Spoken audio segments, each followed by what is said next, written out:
Good day, and welcome to Transmec Industry Limited Q1 FY22 earnings conference call.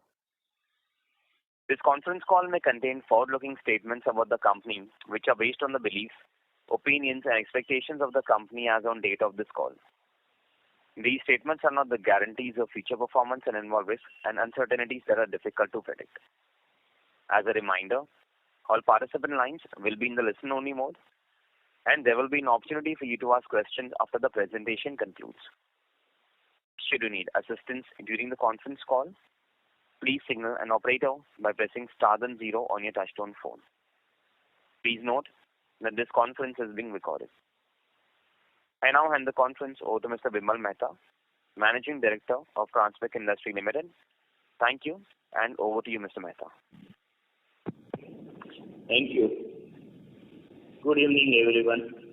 On behalf of Transmec Industry Limited, I extend a very warm welcome to everyone for joining us on our earnings call today.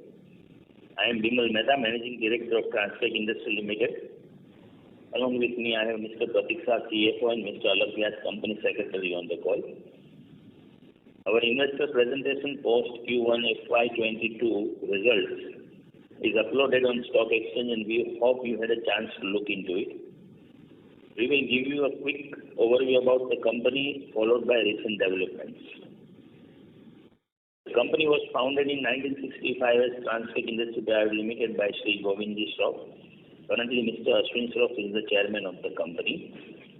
Since 1970, we have emerged as one of the most reliable chemical company in the global market. We have established indigenously designed procedures for chlorinated compounds such as thionyl chloride, different acid chlorides, and various alkyl chlorides. Throughout the years, we have gained competence in manufacturing and managing chlorine and sulfur-based chemicals. Chlorination chemistry is used in intermediate and specialty compounds that can be used in a variety of applications. Chlorine and sulfur are hazardous chemicals, and what sets us apart from the competition is our capacity to handle such chemicals in very huge quantities. In terms of our product portfolio applications, our products are used in a variety of industries such as polymers, pharmaceuticals, agrochemicals, fragrances, and a variety of other applications such as paints, pigments, in making photoinitiators, and other similar applications. Polymer is one of the most important applications. Certain monomers are manufactured by us and our customers purchase them from us. They also purchase other monomers from other parties, and which they combine and use to create polymers. These polymers are often high strength, high durability, lightweight, and fire resistant materials.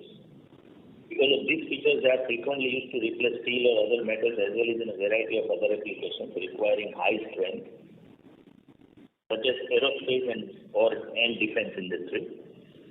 Our products are also used in pharmaceutical industry for making supplements like vitamins, making cold treatment medicines, cholesterol lowering medicines, and so on. Some of our products are also utilized in production of agrochemicals such as pesticides, herbicides, and insecticides. A small percentage of our products are also used in flavor, aroma, color, and pigment markets. We have a manufacturing facility in Ekalbara, Gujarat, near Vadodara, which is an advantageous location for a variety of reasons. Export connectivity is one factor, and the qualified manpower is another. We have multi-purpose and multi-product plant facilities.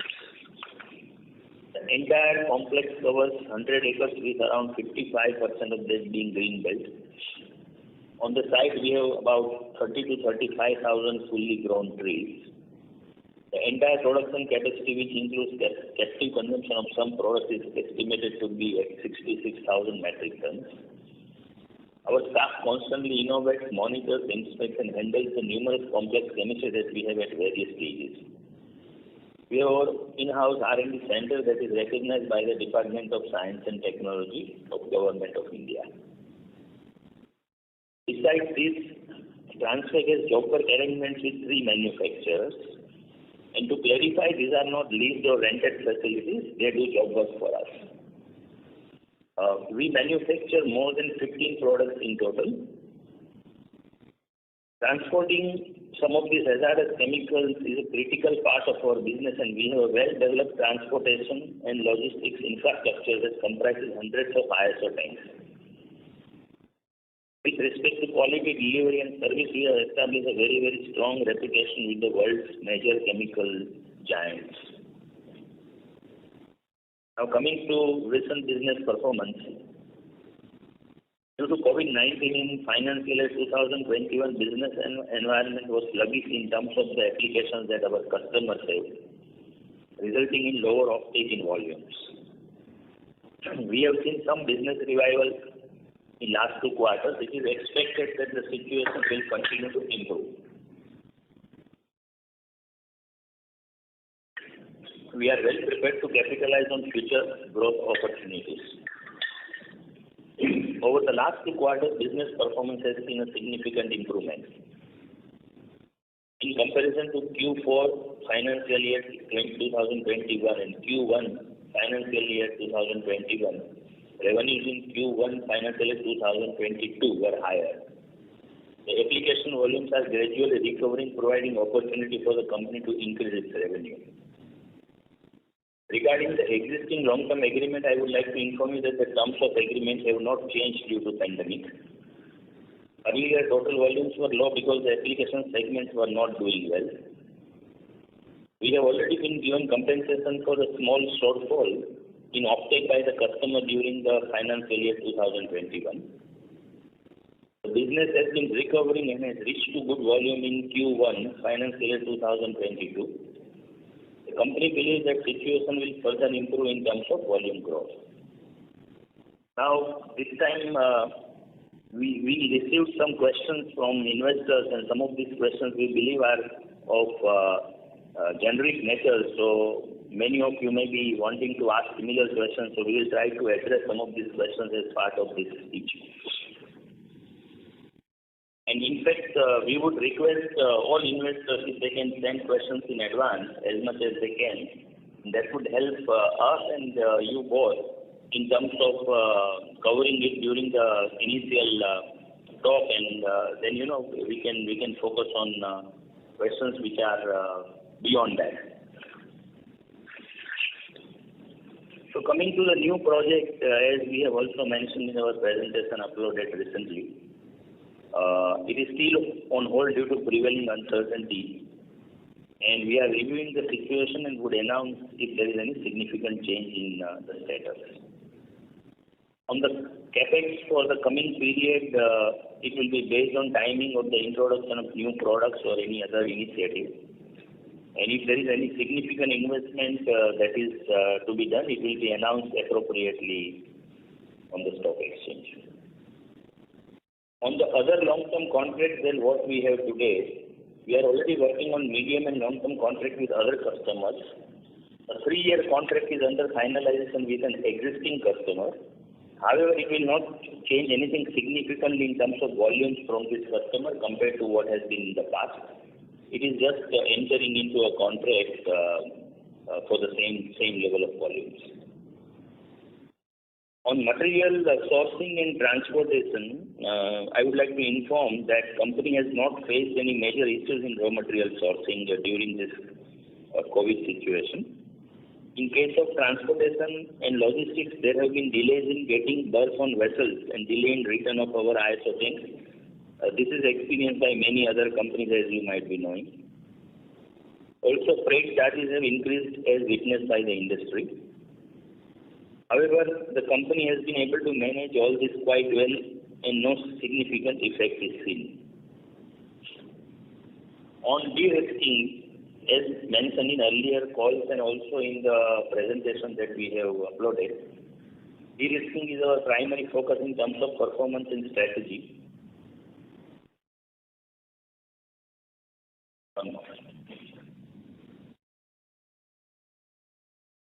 Company is focusing on reducing customer concentration, product concentration, and regional concentration. We have already started adding new products, and customers are also working to change the regional concentration. Coming to new products, company has introduced 3 new products in last 6 months. While the initial volumes are small, they are expected to grow over next few years. These products have applications in agrochemicals and pharmaceuticals. We intend to grow our products with diverse application profiles. So there's pharma, agro, polymers, plastics, photo images, electronics, and personal care.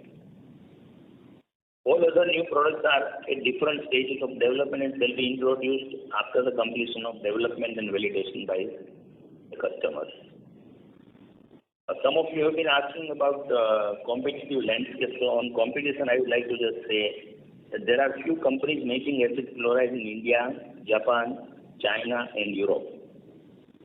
It should be noted that there is no like-to-like, one-to-one competition, as each company may have some common products with us, but they may also be making other acid chloride as well as other products. Just to give you an idea about a few major competitors,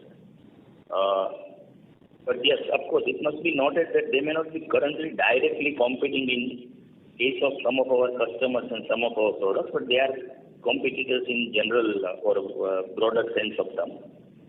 So one company is CAB in Europe. Second is Ihara in Japan.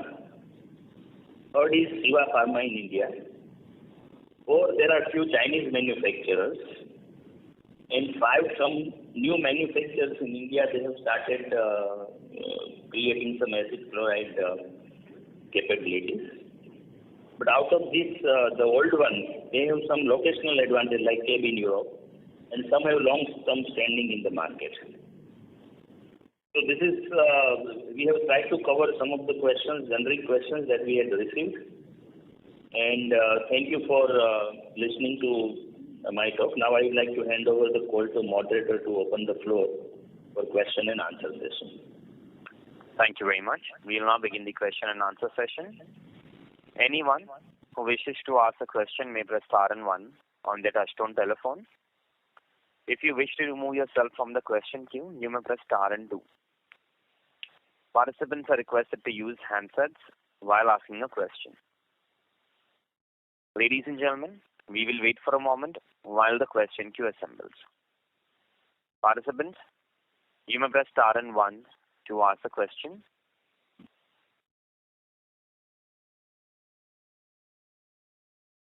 The first question is from the line of Rahul Jain from Credence Wealth. Please go ahead.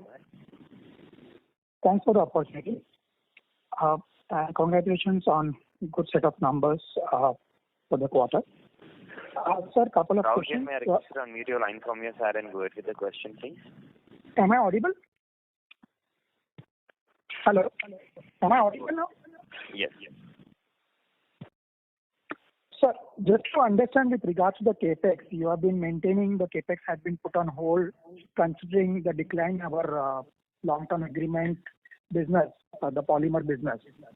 But just to understand this further, where do we stand today in terms of, pursuing the next growth capex? What could be, the trigger for going ahead? And typically, what kind of readiness do we have till date? Like, do we have ready land available within our company for going for the new capex? Are the EC approvals have been applied?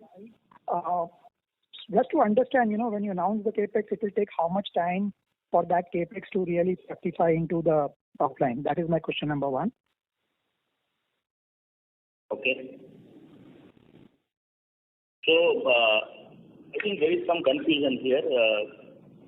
CAPEX in general and new project, these were two different things, and this new project was entirely an overall part of an overall growth plan. It had nothing to do with the long-term agreement or anything like that. It was just another location, another place, and we wanted to set up a new project to capture some of the growth that was seen at that point in time. So this is one part, and which as we have been mentioning that it has been put on hold because we do not have any clear visibility on that part of the business. Now coming to CAPEX in a normal sense of the word, or in a regular process, as we have mentioned that CAPEX is already on the card. So as soon as we have some significant development in terms of new products, which is a kind of a critical mass in terms of volume, we would be doing whatever CAPEX is necessary. And in fact, we have been conserving cash for that also in terms of our cash flow and other aspects. Now coming to availability of land and availability of permissions and all that, So there are a variety of ways this can be handled. One is that we have ample land, more than what we write. I mean, more than, as I have mentioned in my initial speech, more than 55% is green belt and a lot of that is open land. So land is not an issue. When it is coming to permissions are a very complex matter of. It's a very complex matter, but we can get permissions depending on what we are planning to achieve. There are methodologies which is called product mix change and various other aspects. This is second. And third, as I mentioned, that we have free job work arrangements, and those companies also have land as well as additional permissions which we can utilize. So what we are working on is that we are working on new products, and as and when significant development happens in terms of a critical mass where we need to invest in CapEx, we will definitely do it and announce it in advance. Just to understand this further, we have met in your AGM about 2-3 years back. We attended 2-3 AGMs on a consistent basis. And correct me if I'm wrong, if you're talking about this land in Gujarat, the available space, but typically permissions in Gujarat were supposed to be quite difficult or almost impossible to come forth, as what you had mentioned in one of the AGMs. So that time you had mentioned that you will try some other. There are issues, but now things are slowly changing, and we believe that government is conducive to give permissions. And as I mentioned that, you can go for example, what is called product mix change. So what is product mix change? That if you are manufacturing 10 products, but you are not manufacturing 5 products right now as part of your original consent and EC, then you can convert those 5 products to the new products that you are manufacturing. That is why we are able to introduce new products. As I mentioned, in last 6-7 months, we have introduced 3 new products. And there is adequate amount of available permissions which are already there, which we have to convert to new products between us and the job work facilities. Sure. And so just to understand, you have maintained, we have seen good improvement in our top line for last 2 quarters. And you have mentioned in your presentation as well as your initial speech about good recovery in the volumes. If you could share some numbers with regards to the long-term agreement, typically as we speak today, are the volumes back to almost, as we speak today, are the volumes somewhere near to the pre-COVID levels now, or we are still far away from those volumes? No. I would not say that we are far away from the optimum volumes. We are reaching there, and we believe that volumes are going to be sustained as they are, and probably improve also. Thank you very much. Rahul, I'll request you to come back in the question queue for a follow-up question. A request to all the participants, please restrict to 2 questions per participant. If time permits, please come back in the question queue for a follow-up question. The next question is from the line of Dhaval Shah from Girik Capital. Please go ahead. Yeah. Hello. Yes. So when we add new products to our portfolio, typically once they how long do they take to mature in terms of getting a sizable volume, and what sort of revenue would they be adding over time? And second question would be your share of revenue from new products. How has it moved over the past 3 years, and how do you see it going forward? So, to answer your first question, typically, as I have mentioned earlier also in the various calls, that typically when you start, say for example, it of course depends from industry to industry. So let us start with first, say pharma. Today, for example, we have introduced one product for pharma. That product is right now being bought in small quantities by our customers. Of course, the commercial purchase, not R&D or any other type of commercial purchase, but small quantities. And they are developing or they are manufacturing their own products out of that and gradually building their market, because there are patent issues and other issues that they have to address. So Typically, in such a case, we see about 1.5 to 2 years before such a product gains critical mass. Now, coming to, for example, product which goes into polymers, as an example, then polymers also they require huge amount of testing and validation. So again, 1.5 to 2 years before we actually see a critical mass in terms of volume. So, three products that we have introduced, I think probably in another 1.5 years time, we will start to see some critical volumes coming out from that. And typically, each product can provide about 10 to 12 crores of worth of sales. Unless it is something which is very significant, then probably it can go to about 20 crores or something like that. Once it matures. Yes, at the time when they mature. Okay. And sir, our focus would be more on pharma, agro, and polymer, or how would be in terms of our introduction of new products, like in terms of the end market opportunity, given certain like an agrochemical will be restricted to the end market size of that particular insecticide or a fungicide being used. Same with pharma. While in polymer it could be similar to the end product market size.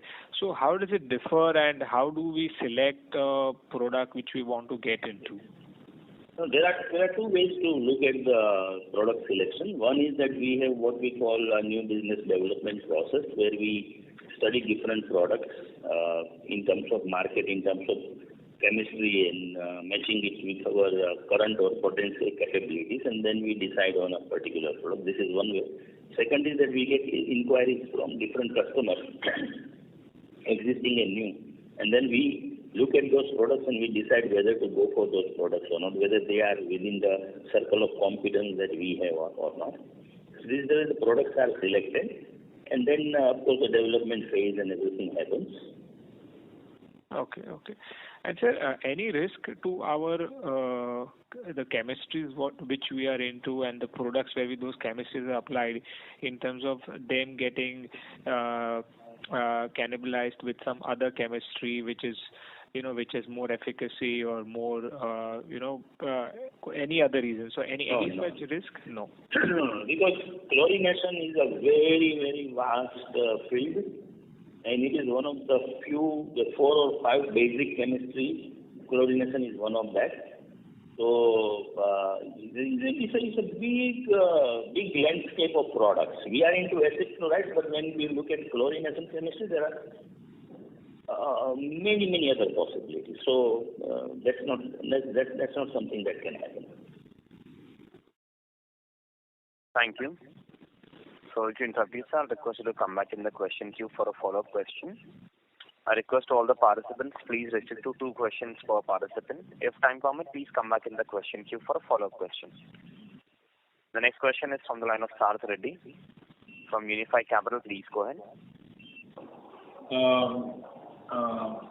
So, they say necessity is the mother of invention. Is it fair to say that the crisis, or maybe I'm using a strong word, but a significant contraction that we've experienced over the post-COVID phase from our largest customer, it has led to management to rethink about risk, and you all have worked hard, maybe extra hard, to come up with new products that have in part compensated, and we can see that the diversification of profile of products that the company sells seems to have changed or improved.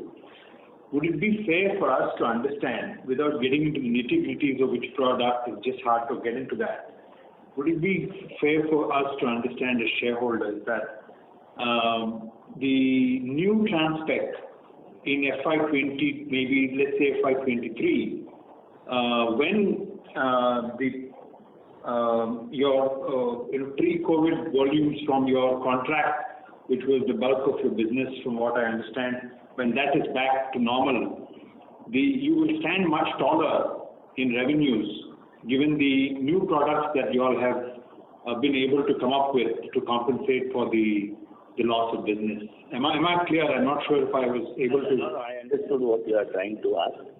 Let me first of all give you a very clear understanding that the contract volumes are picking up, as I mentioned, and we believe that they are going to be stabilized to the optimum level soon. So from that front, we do not see currently any issue. Now, let me just give you a little bit more detail because some of you others also may have the same question. What happened is that it is not that fundamentally the business model of our customer changed due to Corona. Nothing at all. What happened was that the applications that they have, especially in certain segments, those were the businesses that were hit by Corona, and therefore their demand from their customers reduced.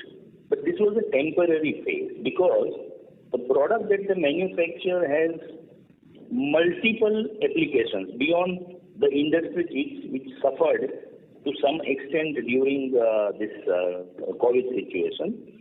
So what they have also done as part of their own strategy, they have also raised their proportion of their business into various other applications. So there are so many applications of those products. It is in defense, it is in aerospace, it is in automotive, it is in construction, it is in firefighting, so many other, and there are also other, and they keep on developing new applications. So now they have already, built their volumes, rather regained their volumes to a great extent, and they believe that there is not going to be any significant change, even if there is a third wave or anything like that happens. This is one part. Now, another bit that I would like to add is that, everybody has a question that the volumes reduced in last year, but let us look at the 2 years consistently before that. The Transpec of today is because of that long-term contract, which significantly changed the level, almost close to double than what we were in 2017 and those times.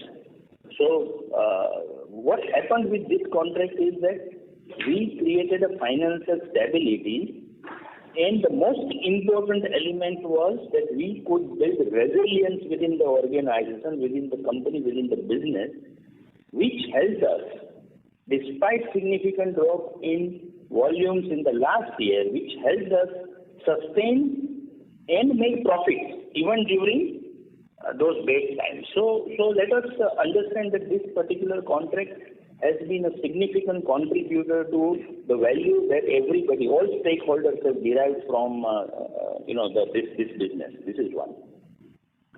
Moving forward, as we have been continuously telling that as a very conscious strategic approach, we are trying to balance out our application profile. So we are not talking about specific products, we are talking about application profile. So right now our concentration is significantly in polymers. That may change as you would probably see it's changing slowly. Also it is changing in terms of regional concentration. Right now we are very heavily on US centric. So that is also changing. We have shifted some in terms of percentage or proportion. We are now also having Europe as a significant portion of our volumes, as you could have seen in the presentation that we uploaded. So that strategic shift is also happening, but that is not because there are severe or other. There is some serious doubt about the volumes that may be coming from the contract. It is a conscious strategic de-risking or rather de-risking strategy that we are following. Yeah, so thank you for that. Then that's coming across quite clearly in the first page of your presentation, the more diverse nature geographically and at a product level.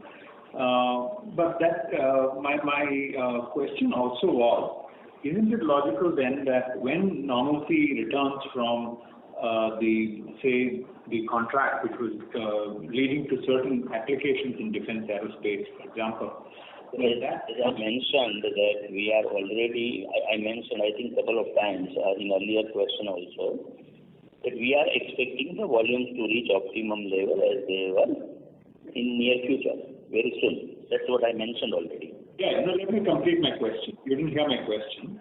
My question was, if those volumes return as they are, as you said, they already virtually are, and you are already at full utilization of capacity, then would there not be a pressing need to expand capacity? Because while those volumes contracted, you added multiple other products to de-risk. So now you have your erstwhile volumes from your erstwhile product as well as all the other new products which have scaled up. Yeah, that is very logical. No, as and when required, there will be addition of capacities as per the need of the products and the quantities that are being manufactured. As I mentioned, that right now whatever products that we have introduced are in small volume, so that can be produced within the multi-purpose and multi-product plants that we have. As soon as the volumes go up to a critical mass, definitely there will be an investment, there will be capex, and there will be new capacities. Right, and you feel you are adequately positioned for the near future in terms of capacities, or do you see a tight situation already? Sorry? Do you see adequate capacities for the rest of this financial year, or do you see that... We have adequate capacity for the time being, yes. For this year, no problem at all. No problem. Thank you. Thank you. The next question is from the line of Viraj Mehta from Equirus Portfolio Management Service. Please go ahead. Yeah, hello sir, and thanks for taking my question. Sir, just have a simple question. Once we have this new product scaling up and our earlier contract also reaching its optimal takeoff that we had earlier, we were probably doing around 180-190 crore top line per quarter before the pandemic hit. Is it safe to assume that we'll be 20-30% higher than that because of new products and the earlier product reaching its optimal utilization? Not today, but I think whenever we kind of reach that point in future. See, you have calculated numbers for me, but point is that there is no crystal ball which we can forecast specific numbers.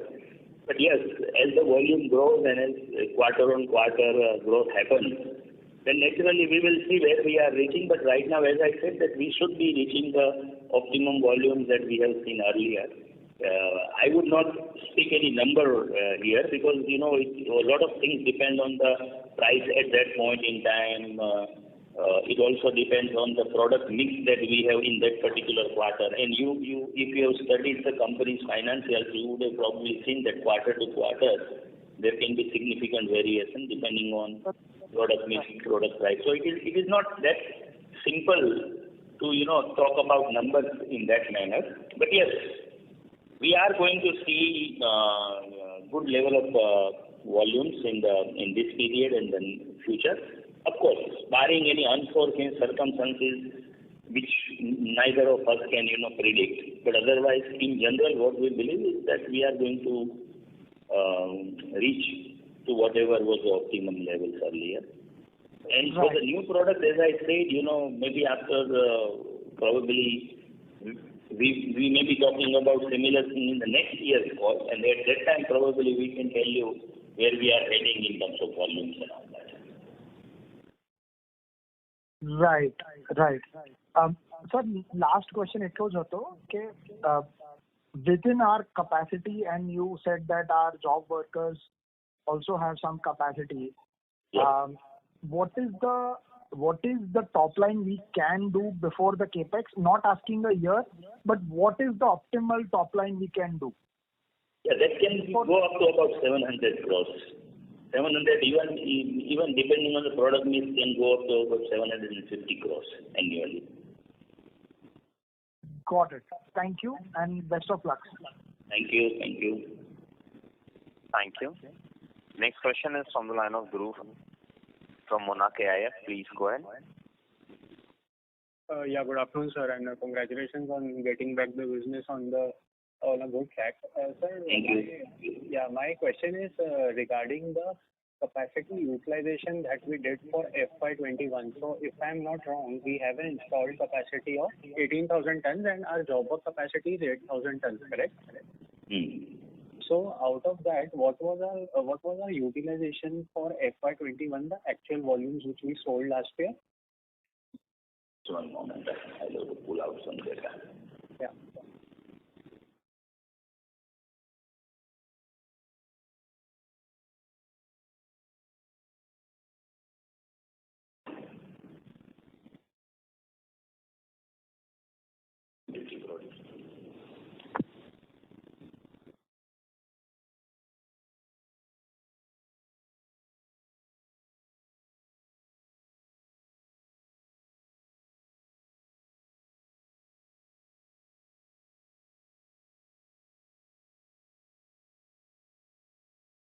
Can you hear us? Hello? Yes. So the last year we had roughly about 51% capacity utilization. Okay, and this is on total 26,000 tons installed, correct? Yes. Actually, see the capacity that 26,000, that is that a number that you have got from somewhere, or where that number has come? No. So in the previous calls, you had only told us that you. No, I just wanted to make sure that what we have, because there are other products beyond the contract, other long-term contract products which are included here. So yeah, about 50% of that total, 18 plus 6 years. 18 plus 8. Okay, and sir, what would be your capacity utilization for the first quarter of FY22? FY22 we had, I can do it differently, because FY22 we had this corona second wave and 1 month was here and there, but right now I can tell you that we are operating at about 85% to 90% capacity, barring 2 small capacity plants which has campaign based products, so right now they are not being utilized, but about 85% capacity is right now being utilized. Okay. Right. And sir, also you mentioned. Just to again repeat this, that simple mathematics would not apply that if you are doing this much capacity, this was the turnover, because as I mentioned, there are product mix changes, there are price changes from quarter to quarter. So just keep this in mind. Okay. Sure, sir. I take the point. And also, you mentioned in your opening comments that the client had compensated you for the low offtake in FY21 in terms of the long-term agreement. So, would it be possible for you to mention the quantum of that compensation? No, it would not be, because the contract has confidentiality agreement, but I can give you the answer in a little different manner. Okay. The gap between what is the minimum contracted volume and the actual volume was not very significant. That I can tell you. So the compensation was also not that significant, which warranted a specific or separate disclosure. Right. And then one last qualitative answer if you can give. I don't want numbers. So as you have already said that the long-term agreement business modalities has not changed due to COVID. So what I wanted to understand is that previously the products which you were supplying to the client in the long-term agreement, has the realization for the product dropped post-COVID, or is it the same pre-COVID? No. There is no change in the realization, because it's a cost plus formula-driven contract. So the margins remain consistent. Okay. That's great. Thank you so much. I'll come back in a second. Thank you. Thank you. The next question is from the line of Faisal Hawa from HG Hawa Company. Please go ahead. Yeah.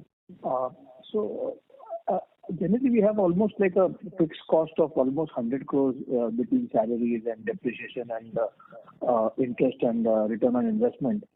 So we could utilize almost only 50% of capacity in 2021. So is not the compensation really too low for us, given that we have almost suffered losses of between 45-50 crores on fixed cost alone? So that's one. And especially because, the same buyer sources its material from another supplier in India at almost much higher rates. So, we should have been compensated much better, I think. And secondly, how do you feel that, their final product, Kevlar, will be utilized for electric batteries? Are they giving any kind of indications on, where it should go? And, that could be a much bigger utilization of their product. And third is, sir, can you give an estimate as to how much is the 3 job workers, contributing to us revenue-wise each quarter?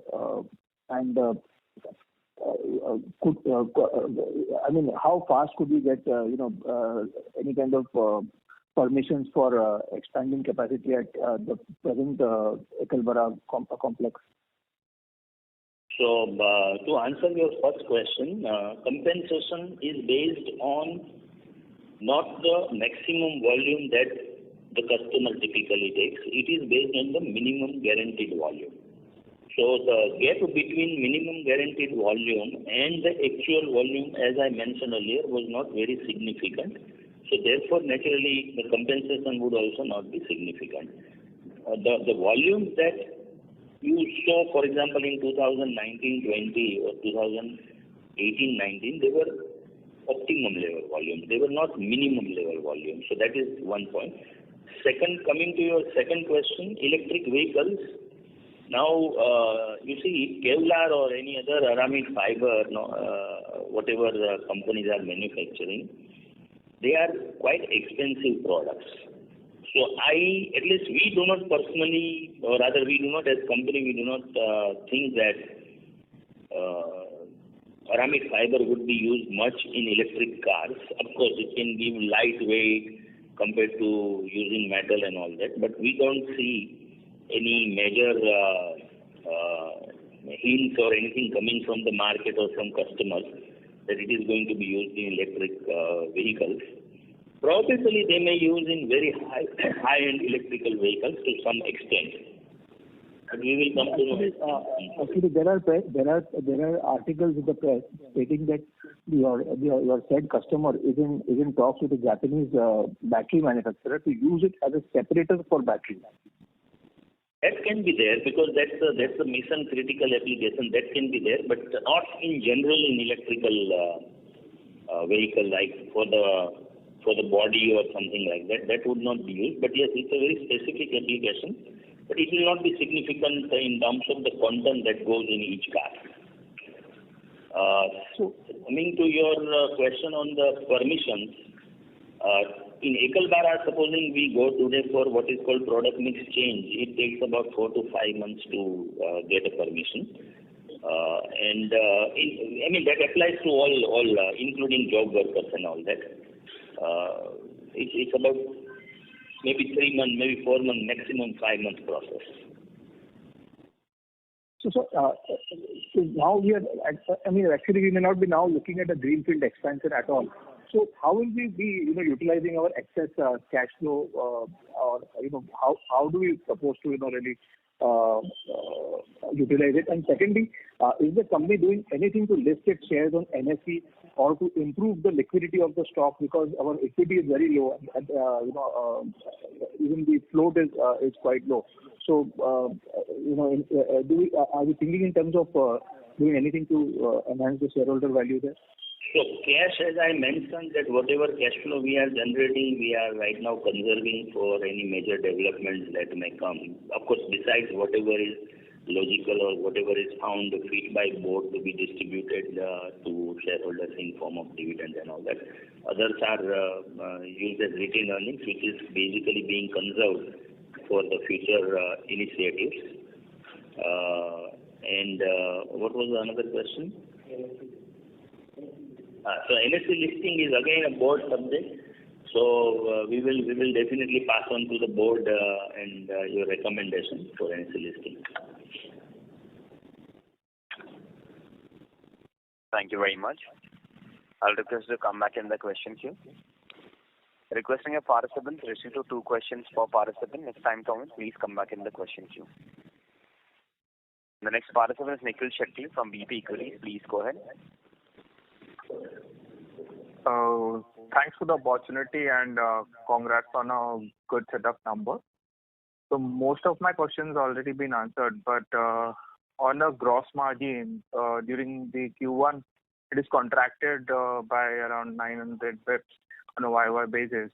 So what led to this decline? And can you share the sustainable gross margin level for FY22 and 23? I think you had sent this question, right? Yeah. Yeah, but we try to figure out what you mean by this, and we did not see, when we look at our gross margin, we don't see any contraction like 900 BPS on year-on basis. So I don't know which data you have used to ask this question. So last year it was around 56.4, and during Q1 it is around 47.4. Just one moment.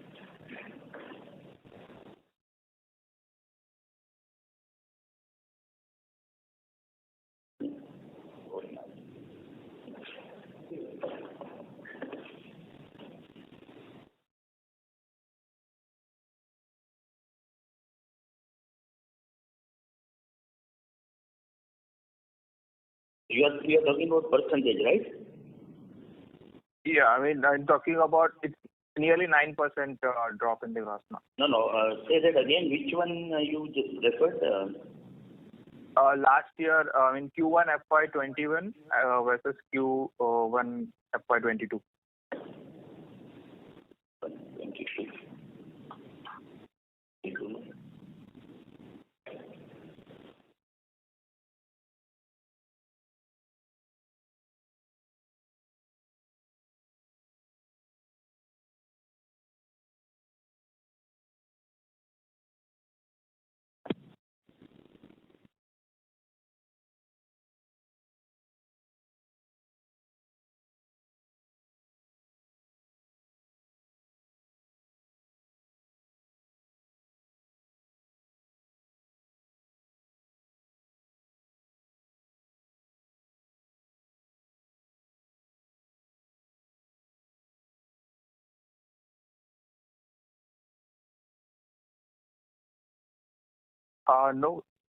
No problem, sir.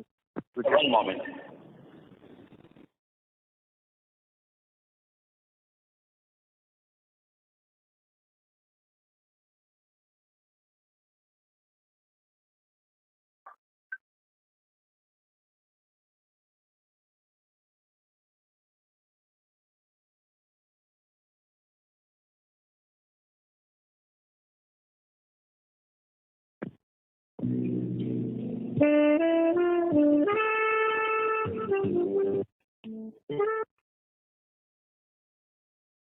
Participants, please stay connected. Line for the management got disconnected.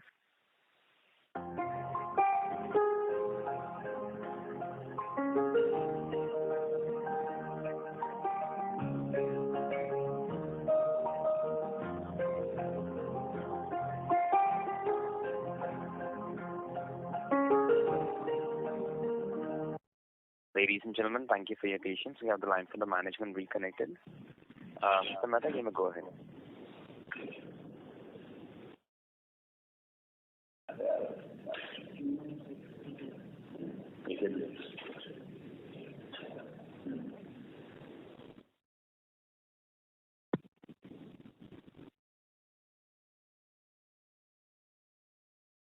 Okay, understood what you are talking about. Some of the raw material cost that has increased during the current quarter, that's why you are seeing drop in gross margin. Okay, so can you share the sustainable gross margin for 22 and 23, sir? I can tell you about EBITDA. It should be around between 16 to 20% of the sales. That I can reasonably estimate. Which what of course we use for our internal targets and all that. Okay. So my next question is on some local manufacturers are aggressively adding acid chloride capacity where we compete with a similar product and primarily targeting to the export market like terephthalate chloride and isoteral chloride. So do you expect this affect our overall pricing Yes. See, the point is that some local manufacturers are definitely adding capacity. That is, your information is absolutely correct. But how it will impact pricing is basically it's all totally dependent on demand and supply, and of course the preference of the customer for a particular supplier. For example, Transfic is a very preferred customer for most preferred supplier for most of our customers. One moment, there is some noise in the background, big noise. Sorry. So pricing may come under pressure if there are more suppliers and demand is not picking up accordingly. So definitely pricing will come under pressure. But right now, whatever capacities that others have generated, they are already in market. Some of them are already in market, and it has not affected pricing very significantly. Thank you. The next question is from the line of Sunil Jain from Nirmal Bang Securities. Please go ahead. Yeah, thank you for taking my question, sir. This was again related to raw material cost increase. You said that the long-term contract is cost plus margin. So, is there any lag between the cost increase and passing it on to your large customer? Yes, you are right. So the simple process is that whatever is the average cost of the raw material in, say for example, current quarter, will be adjusted in the price in the next quarter. So there is a 1 quarter lag. Okay. So whatever the cost has increased, we'll be getting the benefit in the next quarter for that. Yes. And the employee cost has increased a bit in this quarter. So is this sustainable now running trend for the current year? Sorry? The employee cost which has increased in this quarter to somewhere around 13 crore. Employee. Yeah.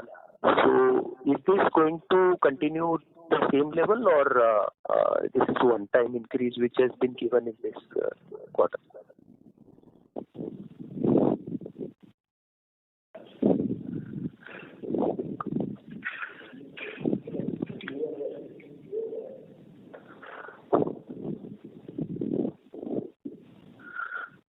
So this is what if you are comparing quarter-on-quarter basis, then there is this increase is normal increase that we see in industry. Whatever is the normal increase that. Okay. And probably you are also comparing March 31 quarter with the June 30 quarter, and that is where there is one small adjustment in March, which is gratuity which was provided for earlier at larger amount was reversed based on the actual valuation. Okay. Fine. So this is what going to continue in the coming period as well. And so last question relating to the share of polymer. The share of polymer, if you see, this is mainly to the key customer, or you may be supplying it to different customers also? Yes, this product which goes into polymers is supplied to different customers. Supplied to customers in US, supplied to, and also in US multiple customers. It is also supplied to other customers like in Korea, like in Japan. Okay. Great, sir. Thank you very much. Thank you. Thank you. Next question is from the line of Sunil Kothari from Unique Portfolio Management Service. Please go ahead. Thanks for opportunity. Congratulations, Bimal, for sustaining improvement in numbers and profitability. Thank you, Sunil. Thank you. Sir, my question is, compared to last this pre-COVID situation, the way people were talking about India becoming opportunity for sourcing from India, China plus one strategy, and after COVID also there was a major supply disruption globally. So are you getting any inquiry or thoughts, any major opportunity opening up for Transpect because of this last 3-4 years disruption related to China and COVID? Your thoughts or your views? Yes, so there are two ways to look at this. One is that whether Transpec has been in direct competition with Chinese suppliers of the products. So we are in direct competition with Chinese suppliers in some of the products, not all of our products. In fact, in some of our products, we are exporters to Chinese customers. So that's why we are not getting many inquiries currently from our customers, because we are not, we were not being considered a substitute for Chinese suppliers today or earlier. So this is one way to look at it. Now, looking from a macro level, on a larger perspective, yes, we are getting inquiries from various customers, and whom we understand to be looking at us and, of course, other suppliers from India as a replacement for China. But the point is that it's a very gradual process, because as I have been mentioning and explaining time and again, that changing supplier A to supplier B, especially for example in pharma or mission critical applications like polymers, is not that easy, and it takes some time. But yes, there is definitely a potential in terms of some opportunities. Right, sir. And sir, my second question is on the de-risking strategy. The statement we are making is that we want to balance volume distribution among 4 to 5 application segments. Basically, we are currently very heavy, almost 2/3 from polymer, and we want to balance it maybe over a 3, 5, 7 year whatever time frame. So I'm very sure that we are not going to reduce our polymer related contribution, but we want to increase further this other applications. So what preparation are we making? And it will require definitely a very sizable investment also. So without any time frame, if you can talk about the opportunity, the other segments which you are working since long on pharma and agro related products. So a little bit more on qualitatively on this aspect of de-risking. So to answer your question in the first part, which is that we are definitely not going to reduce polymers contribution. In fact, we may be looking at even adding more products which go into polymers, parallel to adding products which go into various other applications.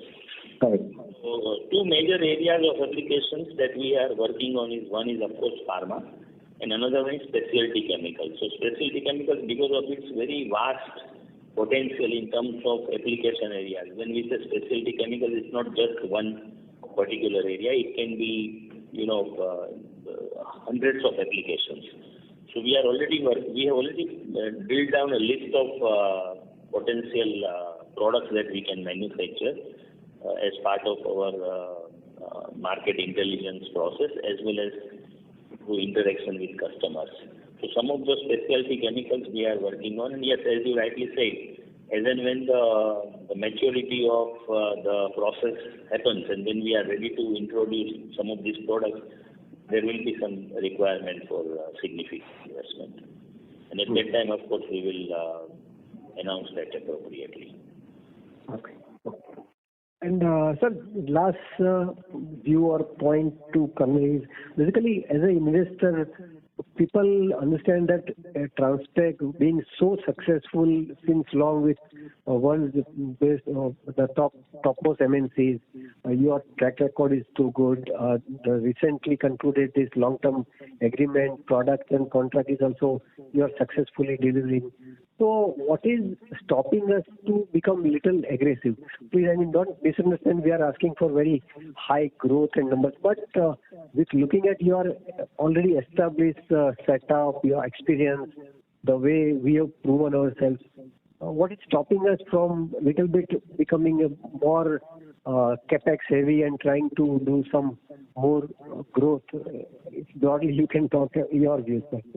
In fact, you answered the question in the question that you mentioned, that you see the very reason that we have grown so fast in last 3 years is that we were very, very aggressive compared to our earlier years. Yes. in terms of investment. We invested heavily, significantly into just one project, which was probably, equal to 5 or 6 years of capex, general capex that we do.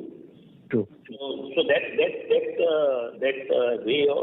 strategic approach of being aggressive is definitely continuing, and we are, as I said, we are working on some of the initiatives. The only point is that we believe in, kind of a process where we also ensure that we remain stable and we also remain resilient, because we are in VUCA world. Things can suddenly change. And we never believed that this kind of situation will arise, but last 2 years we all have seen that how things can go from good to worst. So that's why whatever we do, we are definitely aggressive in that sense, but we are building our base before we take next quantum jump. Thank you. We move on to the next participant. The next question is from the line of Rahul from Shefa Family Office. Please go ahead. Yeah, so my question is extension to the last answer. You getting into new application segments and planning to grow little aggressive. Sir, can you elaborate other application profile like electronics, personal care portfolio, photo initiative which you are planning to get into? Is it like it's our capabilities in those applications, or those are our natural extensions in terms of product portfolio and value chain? What will lead us to getting interested into these areas? Is that like demand from the client, existing client, or the opportunity size we can tap based on our capabilities? Please elaborate on that. So it is actually a mix of all that you said. Some products that we work on is basically coming from customers, existing and also the new customers, potential customers. So those products, of course, we evaluate, and if we find that they fit within our circle of competence, then only we confirm to customers that we are ready to work on it. This is one part. Second part is that we work on what we have built so far. So whatever our capabilities are in terms of processes, in terms of chemistry, in terms of the products that we manufacture, in terms of the developments that we have so far done and we are doing, we utilize that, and based on that we also, of course, utilize market information that this product may be, say for example, import substitution as an example, that it may be heavily imported from somewhere and India needs it. Can we manufacture this product? So that can be one element of it. And application profile is basically, for example, let us talk about photo initiators. So photo initiators have a lot of application in what we call surface coating. And new developments keep on coming. It's not only one product. Products keep on developing in that. So we look at the possibilities in terms of whether we can participate in that kind of development.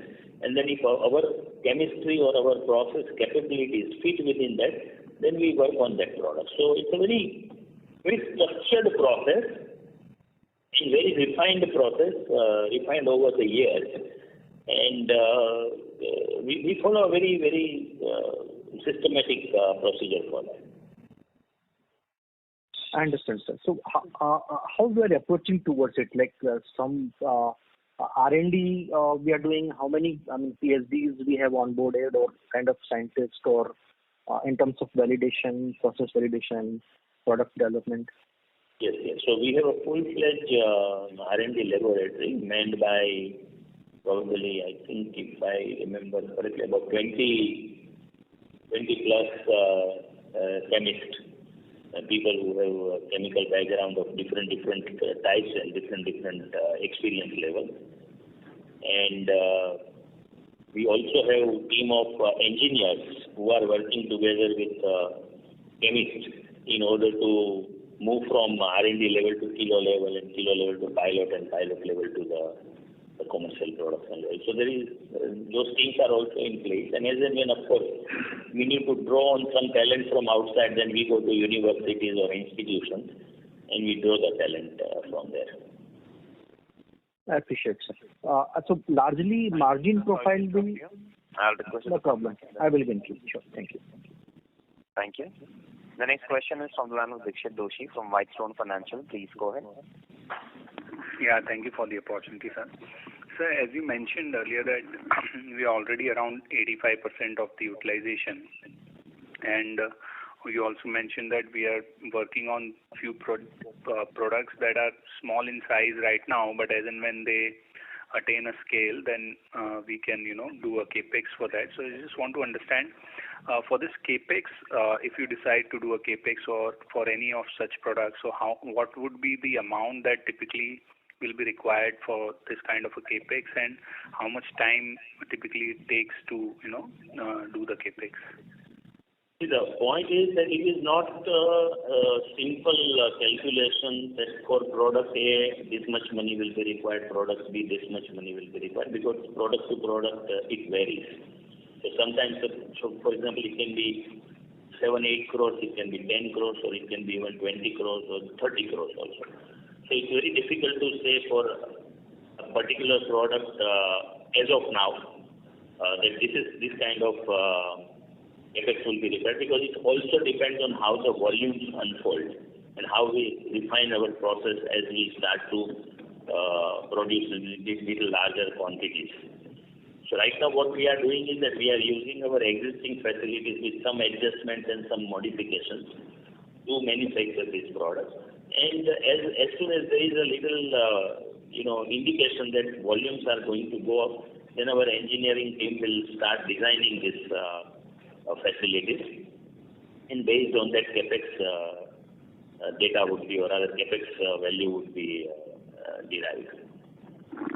Okay, and so broadly, if you can give us what kind of asset turnover, can this products achieve? So for every, say, 20 crore, 30 crore rupee that we invest, how much kind of a turnover broadly we can expect to achieve? See, typically in chemical industry, sometimes it is 1.5 times, sometimes it is 2 times, and in some cases it can be even sometimes 2.5 to 3 times. But some products, in case of some products, not all products, but some, maybe 10% or 15% of products, it can be even 4 to 5 times. But very few products, yes. Okay. Thank you, sir. Thank you. Thank you. The next question is from the line of Ankit from Bamboo Capital Partners. Please go ahead. Thanks for the opportunity, sir.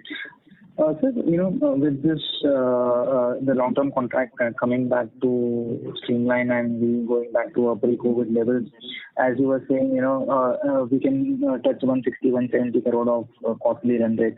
So, with this 3 new products also ramping up, let's say over the next year or two, we can touch 700-750 crore of top line. So, what will be the growth driver from there on? How do we see the company scaling up to, let's say, 1,000-1,200 crore over the next few years? I'm not asking for a timing, but do you think we have certain projects in pipeline or molecules in pipeline to be able to reach that? And if we do have, where will we get the additional capacity to ramp up to these levels? So, these are definitely part of our strategic approach. So, for example, we keep on working at what next level that we want to reach or we should be reaching, and then within that we define some of the areas of growth, we define some of the potentials that we look at, some opportunities that we look at. So yes, every company, every organization and the management will have aspirations to go to the next level from where they have reached so far or they are expecting to reach in 1 or 2 years. So we do have some of these plans, and there is, as I mentioned earlier, there is a very structured process of building those strategic pathways where, board level, promoter level, management level discussions happen, and then we decide on, okay, this is the area that we want to work on. For example, just to give you an example, this polymer business, we had envisaged when it was just, very few crores. We had envisaged, I think in around 2007, that this can become a much, much, much larger business than what we are seeing today. And from that time, we started working on these products which go into polymers. So So yes, we do have a kind of strategic horizon as we move forward. Right now, of course, as you rightly mentioned, that I cannot give you very specific time or specific numbers, but yes, the numbers, for example, that you mentioned are definitely part of thinking process. So do we have certain products under development in R&D or in our pipeline to be launched where the size of the molecule can be pretty large, let's say not the current 10-20 crore per molecule that we are doing, which those single molecule itself can be like 50-100 crores, even more? Yes. So basically what we have is that if you ask me today, we have library of about 150 products ready. Ready in the sense with data, not ready in terms of development or R&D or anything. So there is definitely a pipeline, but selection of the products from this pipeline depends on how the market is, how the business is. So we use, as I mentioned earlier, we use market intelligence, market data. We also interact with customers, and then on the basis of that we select the products and we start developing and we start working on it. But if you look at in terms of knowing or understanding the product and broad idea about the potential and broad idea about chemistry and all that, we have a huge pipeline that is there. Thank you. We move on to the next participant. The next question is from the line of Kashyap Karthik from Table Tree Capital. Please go ahead. Hi, thanks for the opportunity, and thank you so much, sir, for the summary at the start of the call. I think it answered a lot of questions that I had. So two questions. One is, I think around December 2019, March 2020, we had reached about 170 crore quarterly sales numbers. So I heard in the middle of the call that was in the minimum number of level of the polymer business. So now we are reaching the optimum level. So do we have a capability to reach 200 crore per quarter? So it's not in the immediate quarter, but subsequent quarters over the next 6 months? No. As I mentioned that we can reach annually about 700 to 750 crores in terms of and what you probably surmise is not correct. 160 crore is not what is the minimum volume. Minimum volume we were talking about in terms of compensation that was there in the earlier year when the volumes were not taken. It's not about minimum volume is 160 crore or anything. But what I just mentioned is that in total, all products combined, we have the capability to reach about 700 to 750 crores annually, depending on the product mix, the price, and all that. Got it. And the other question that I had, sir, given we are primarily in acid chloride, there's been a lot of scrutiny in pollution boards to not to give permission for all the red zone products. Right, so acid chloride typically fall under red zone products. Not sure where our products fall in the polymer business. Right, so if you could, is there a difficulty to get some of these permissions even if it's our existing land, given acid chlorides are typically red zone and pollution control boards have a lot of measures not to give permission, because even in Vizag, a lot of pharma plants and chemical plants are being shut down because of this exact same reason, and probably that's why our project also got delayed. No, just to clarify, you have asked the right question, but it is not that because it is acid chloride and it is red zone product or anything. Products are not defined versus zones. Zones are defined based on the level of pollution that may have been there in that particular region or that particular area. Based on that, red zones are defined. Products can be, of course, products also definition green, orange, red category and all that. But that doesn't create problem in terms of getting new permissions if the area is not defined as red zone. Now, but especially where we are, which is Ekalbara, currently they have certain policy where they don't give permission for expansion even if you have the land. Which, as I mentioned, that we have reason to believe, we have heard from some reliable sources that these permissions are now going to be relaxed. So they should be coming. But we don't have any confirmed or any evidence about it. We don't have any confirmed information, but we have heard. So what we use, as I mentioned, is what is called product mix change. So for example, in our permission, we may have 20 products. Out of that, we may be only making right now, say, 15 products. So those 5 products we are not making and we are not planning to make, then we convert those products to what new products we are making. And this is one. Secondly, as I mentioned, our Jobber partners, they have also similar situations. They have 20 products and they are making only 4 products or 5 products. So other products capacity, which may be significant, can be converted to products that we want to manufacture. So this is the way the growth can happen.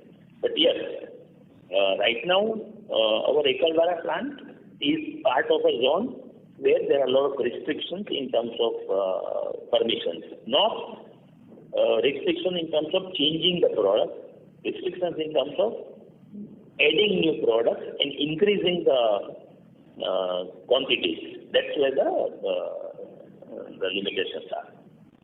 Thank you.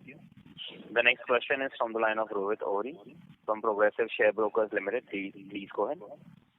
Sir, I have 2 questions. When we say that we have added 2 new acid chlorides, so can you just elaborate what are we talking about? Whether it is the composition, concentration, some change in process, or it's a new grade, or are you looking at some product like CMAC or something? No. See, there are so many acid chlorides that we can manufacture, and out of that we are making right now probably say 10 acid chlorides as an example. Okay. So then when we say we have added, we actually add 2 specific products. It's not about any grade or anything, 2 specific products. So I'll just give you example. Okay. For example, one product which is called isobutyl chloride, which we were not manufacturing earlier, that we have now introduced as part of our product offering. So these are totally new products. Means new products in the sense they are still acid chloride, but they are totally new products, not any version or any modification of the existing product. Okay, so these are isomers. Are you trying to say that? Sorry? Isomers? Are they isomers of the already existing? The name is like that, isobutyl chloride. It's not isomers. Okay. And sir, second question is, knowing that we are into these complex substitution and replacement reactions, if I can use the word, are you looking at going for further forward integration in these processes, maybe a +1 or +2 to get into acid anhydrides or esters, which are having more demand in the pharma, industrial, or maybe the perfume segments? Yes, as I mentioned, not just this specific thing, but as I mentioned that we are looking at specialty chemicals as one of the growth portfolio. Definitely we are looking at products which are more than what we are doing in terms of number of steps or chemistry or complexity. So if I can just squeeze in one more, you are looking at acid anhydrides or are you looking at esters? That right now I will not be able to okay, sir. Give information about because okay, sir, not an issue. Not an issue, sir. Competition issues also we need to. Yes, sir. Yes, I understand that. So, that's okay, sir. Thank you. Thanks a lot. Thank you very much. I now hand the conference over to Mr. Bimal Mehta for closing comments. Thank you to all the investors who participated and who raised questions, and we hope that we were able to answer all your questions to your satisfaction. And as I mentioned, as and when there is any major or significant development, you would definitely be ensuring that you all get information well in time. And thank you for joining us in call and participating. Thank you. Thank you very much. On behalf of Transpec Industry Limited, that concludes this conference. Thank you for joining us. You may now disconnect your lines. Thank you.